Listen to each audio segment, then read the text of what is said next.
Tonight, cancelled again. The immigration minister uses his personal powers to cancel Novak Djokovic's visa.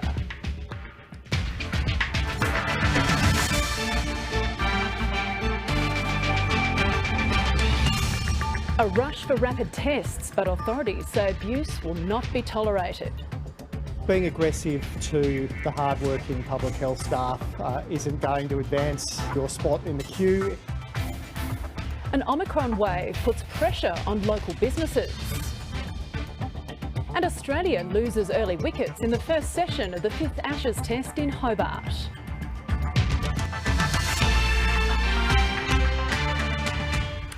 Good evening, Adrian Francis with ABC News. The Federal Immigration Minister has cancelled the visa of tennis star Novak Djokovic, with the case once again expected to go from the tennis court back to the federal court. After days of consideration, a statement was issued by Minister Alex Hawke just over an hour ago. Amy Bainbridge begins our coverage. As Novak Djokovic stepped on court to train this morning, the superstar remained engulfed in speculation about his future at this year's Australian Open. Amy Bainbridge, ABC News, Melbourne. The tennis star's visa has been cancelled, but what happens now? Let's bring in Nicole Asher, who joins me from Melbourne Park. Nicole, do we know what Novak Djokovic is going to do next? Look, that's the big question tonight. So it's understood that his legal team will argue the visa cancellation, this fresh visa cancellation. So it's kind of a bit of a deja vu of what was happening this time last week. When this was unfolding last week, his lawyers had put in an application to the Federal Circuit Court for a stay on any deportation. They didn't want him kicked out of the country before the court had had a chance to review the decision. So it's likely the same thing will happen this time. In the meantime, it's likely that he'll be put back into the detention hotel alongside refugees and asylum seekers where he spent the end of last week.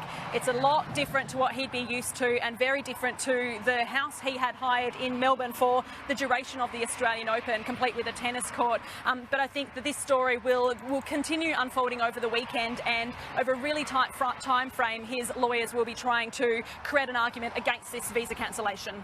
Nicole Asher at Melbourne Park, thank you. The drawn-out legal saga could have another twist in it yet, and it took the federal government days to reach this decision. Let's bring in political reporter Matthew Doran at Parliament House. Matt, was this the expected outcome?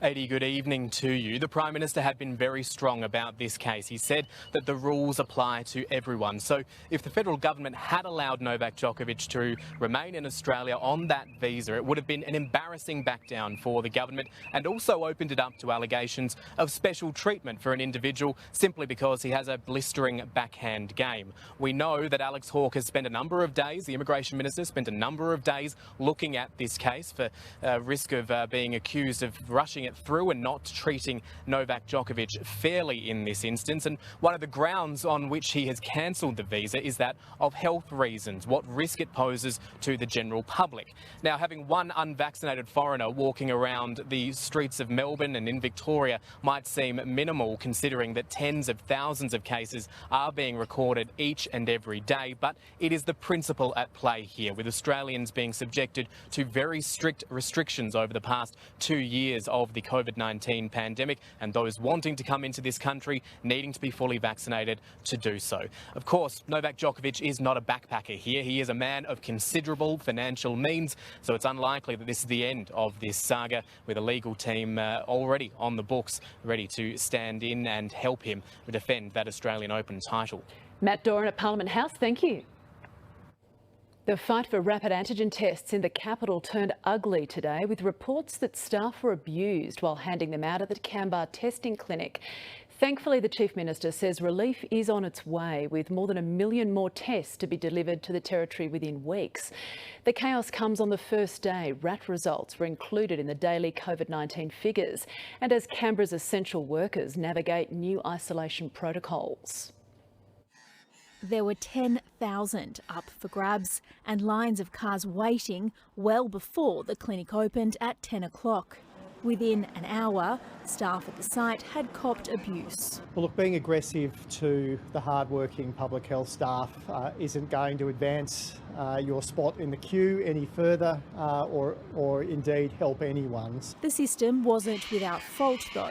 Some Canberrans were turned away, mistakenly told the clinic had run out. They've turned away my husband and son even before 10 a.m, claiming they've exhausted the allocation. What an absolute joke. We were advised at 9:45 a.m. by a traffic controller that there were no more tests available. What an absolute joke of a process. Just lined up and waited in line for 25 minutes to be moved on. ABC News, Canberra. It had the potential to be volatile, but a police operation to remove the campsite of a group of protesters in front of Old Parliament House remained peaceful this afternoon. A mass of officers moved in after giving the demonstrators a warning earlier in the day to take down their tents. Reporter Harry Frost is near Old Parliament House tonight. Harry, were any protesters arrested? Yeah, Adi, the situation now remains relatively calm, though late this afternoon a number of arrests were made. We understand at least 2 men were taken into custody. A woman was also detained, though she, we understand, was released a short time later. This afternoon, police gave the demonstrators here a deadline of 4 o'clock to move on from the area. It follows a request from the National Capital Authority to remove any structures or vehicles that didn't have permits. Some people moved on, but most did not, and so police moved in just after 4 o'clock, a cordon of some 100 officers around the area, while others moved through the scene and dismantled tents, which they then packed up and put into trucks. There's still a number of demonstrators who have remained in the area around the front of Old Parliament House, and there's now a line of police between them and the Aboriginal Tent Embassy, and it's expected that police will remain here at the scene for some time to come. So, Harry, is today's action likely to stop these protesters? Adi, that's not yet clear. Police have said they haven't got anything against protesters per se, and they say that these demonstrators are welcome to camp in other locations around the ACT, just not in front of Old Parliament House. It follows the demonstrations that we saw late last month, which saw the doors of Old Parliament House set on fire and a number of arrests made. The demonstrators, we understand, have come from a range of different groups and movements, though largely there's a sentiment of sovereign citizens, as well as some anti-vaccine mandate people as well. The Aboriginal Tent Embassy and local custodians of the area, well, they've condemned the actions of those demonstrators, and they wanted to see them moved on. The chief police officer earlier this month said he wanted to move those demonstrators on by the 24th of December, and today it appears he made good on that promise. Harry Frost at Old Parliament House, thank you. The Hillsong Church has come in for criticism in New South Wales after staging a youth camp with singing and dancing. To finance and lending data revealed a huge jump in home borrowing, while the share market followed Wall Street down. Here's Elise Morgan. The threat of rising interest rates and big price tags did little to dampen home buyers' enthusiasm in the run-up to Christmas. The value of home lending jumped by a staggering 6.3% in November, the biggest lift in 10 months. The ABS data reveals the average loan size for owner-occupiers now sits at a record $596,000. Now, this is the same chart but zoomed out, so it includes the last 20 years of data. And it puts into perspective the extraordinary growth in lending over the past 2 years. Overall, home loans are 64% above where we were at in February 2020, or just prior to the pandemic. Will it continue like this? Probably not. November is in part a catch-up from the months of lockdown last year. First home buyers saw a small pickup after 9 months of them giving up. The local share market went backwards today following a surprisingly big fall on Wall Street overnight. Surprising because the falls were in response to US central bank officials confirming rate hikes are coming, which they did the day before when markets rallied. Markets are a day late. The Star lost ground after financial crimes regulator Austrac said it's expanding its probe into the casino operator, and Michael Hill added some shine to its upcoming earnings. Commodities gave back some of their recent rally as well. And finally, as this chart shows, industrial disputes have been at rock bottom since 2006. But acute staff shortages, continued low migration, and a workforce facing rising living costs might turn that around this year. Would workers dare? That's finance. To the weather, and tonight's viewer photo of Lake Tuggeranong reflections was sent in by Deacon's Steve Dreeser after his morning walk. Yes, Steve, we are so lucky to live in Canberra. It was a mostly sunny and cool to mild day. Canberra reached a top of 28 today, Tuggeranong 29. Possible evening storms are forecast tonight. Further afield, there was a severe thunderstorm warning for heavy rainfall and damaging winds for parts of the South Coast and Snowy Mountains forecast districts. Coombe reached 23 and Moruya 26. Around the nation, there were also showers over Sydney, Melbourne, Hobart and Darwin.